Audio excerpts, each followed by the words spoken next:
नमस्कार, आप सबका यहाँ स्वागत है। जैसा कि आपको मालूम है, 2 अक्टूबर 2022 से जन सुराज अभियान के तहत जो पदयात्रा हम लोगों ने पश्चिम चंपारण के गांधी आश्रम भितिहरवा से शुरू की, उसको अब करीब 18 महीने 4 दिन हो गए हैं। और इन 18 महीनों में पश्चिम चंपारण से चल के पूर्वी चंपारण, शिवहर होते हुए गोपालगंज, सिवान, छपरा, वैशाली, समस्तीपुर, मुजफ्फरपुर, सीतामढ़ी, मधुबनी, दरभंगा, बेगूसराय, खगड़िया होते हुए हम लोग आपके जिले सहरसा में अभी कुछ 10 दिन पहले आए। अभी मैं सहरसा में करीब 15 से 20 दिन और रहूंगा।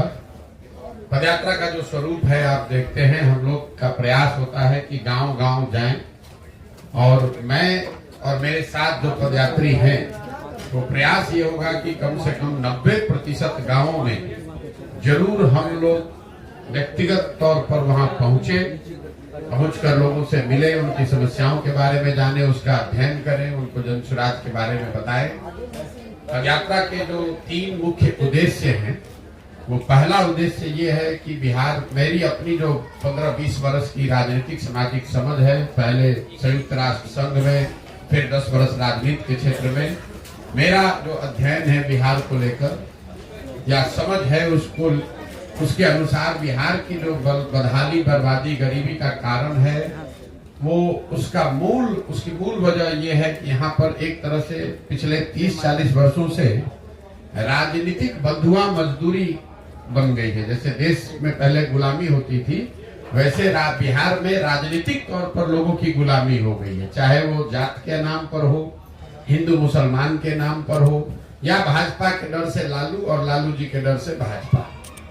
तो ये जो समस्या है, हम लोग बात करते हैं कि बिहार में सड़क नहीं है, पढ़ाई नहीं है, रोजगार नहीं है, गरीबी है, पलायन है, ये सारी बातें लोगों को पहले से पता है।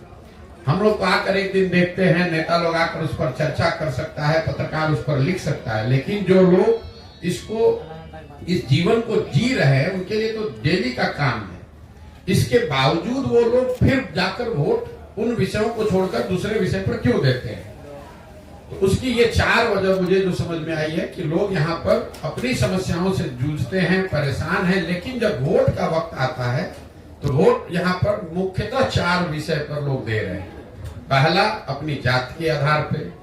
दूसरा, जो जाति से बचा वो धर्म के आधार पर। ये मानना कि सिर्फ बिहार में हर व्यक्ति जाति पर वोट दे रहा है, ये भी बिल्कुल सिरे से इसको मैं खारिज करता हूँ। और इसका उदाहरण भी मैं हमेशा देता हूँ कि अगर हर व्यक्ति बिहार में जाति के नाम पर ही वोट दे रहा है, तो नरेंद्र मोदी जी को वोट बिहार में दे कौन रहा है? उनके जाति का तो बिहार में आदमी नहीं रहता है। तो ये दिखाता है कि हर व्यक्ति जाति के नाम पर वोट नहीं दे रहा है। जो व्यक्ति जाति के नाम पर वोट नहीं दे रहा है, वो हिंदू मुसलमान विचारधारा, राष्ट्रवाद के नाम पर वोट दे रहा है। लेकिन इन दोनों के बाद भी करीब आधी बिहार की जनता 2 विषयों पर वोट कर रही है। वो है लालू जी के डर से भाजपा, जिसको आप कह सकते हैं विकल्प के अभाव में। भाजपा को दे नहीं सकता इसलिए लालू जी को दे रहा है, लालू जी को नहीं दे सकता इसलिए भाजपा को दे रहा है।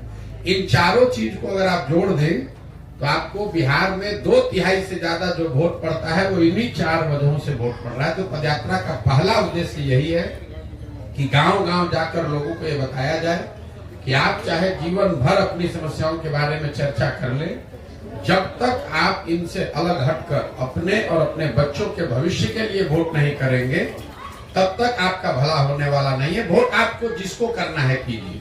इस पूरे पदयात्रा के दौरान मैं ये नहीं कह रहा हूं कि वोट किसको कीजिए, मैं ये कह रहा हूं कि आप वोट किस बात के लिए कीजिए।